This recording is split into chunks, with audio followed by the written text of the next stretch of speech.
Apalagi di bulan Ramadan ini dilipat gandakan. Itu yang sebenarnya kita dikasih fasilitas oleh Allah, dihadiahkan kepada Rasulullah. Ini bulan yang khusus saya kasih kepadamu Muhammad, dan untuk umatmu itu dilipat gandakan pahalanya. Suruh manfaatkan.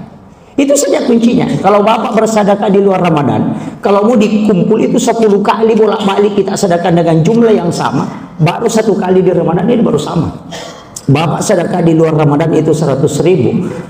Kalau 10.000 di dalam bulan Ramadan itu masih lebih tinggi dibanding di luar Ramadan. Saking tingginya, makanya kalau kita mau mendongkrak kehidupan, kenapa Nabi kasih kita dalam 1 bulan begitu?